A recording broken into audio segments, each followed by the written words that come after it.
एक ज़माने में एक आरामदाह घास के मैदान में बेनी नाम का एक छोटा और डरपोक खरगोश रहता था। बेनी बहुत मोहतात रहने के लिए जाना जाता था।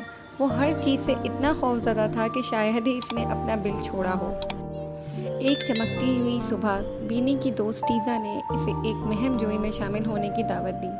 आओ बीनी, उसने मुस्कुराते हुए कहा, आइए मिलकर खूबसूरत जंगल को देखें।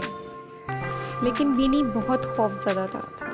उसने इन तमाम चीज़ों के बारे में सोचा जो गलत हो सकती हैं, जैसे खो जाना या खौफनाक मखलूक से मिलना। इसने बोला, नहीं शुक्रिया। उसने जवाब दिया, मैं यहाँ रहना पसंद करूँगा जहाँ यह महफूज है। टीज़ा बेनी के बगैर अपनी मुहिम जोई पर चली गई और वो थोड़ा सा तन्हा महसूस करते हुए अपने बिल में ही रहा।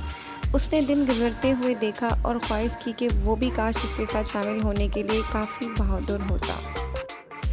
जैसे ही सूरज गुरूब होने लगा, बीनी ने जंगल की सिमत से मदद के लिए एक मध्यम चीख की आवाज़ सुनी।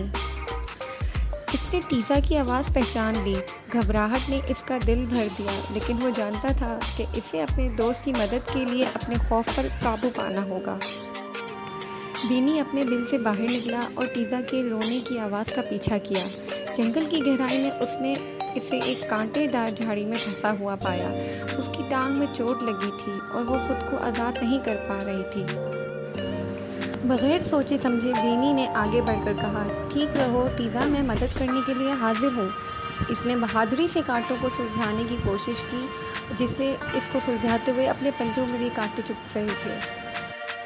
थोड़ी देर बाद बीनी टीज़ा को आज़ाद कराने में कामयाब हो गया।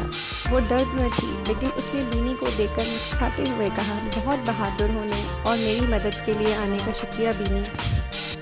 जब वो वापस घर जा रहे थे, बीनी ने महसूस किया कि मोहतात रहना ठीक है, लेकिन किसी दोस्त की मदद करने से ज़्यादा डरना दुरुस्त नहीं था। इसने अपने अंदर एक गर्मजोशी महसूस की, ये जानते हुए कि जब वाकई इसकी अहमियत इसने अपने अंदर एक गर्मजोशी महसूस की, ये जानते हुए कि वाकई इसकी अहमियत थी, तो वो बहादुर था। उस दिन से बीनी एक मुख्तलिफ खरगोश था। इसकी अब भी मोहतात तबीयत थी, लेकिन इसमें हिम्मत का एक नया एहसास भी था। इसने सीखा कि बाज़ औक़ात बहादुर होना और दूसरों की मदद करना आपके कंफर्ट जोन में रहने से ज़्यादा अहम होता है। कहानी का इखलाक ये है कि मोहतात रहना अच्छा है, लेकिन ये ज़रूरी है कि बहादुर बने और अपने दोस्तों की मदद करें जब उन्हें आपकी ज़रूरत हो।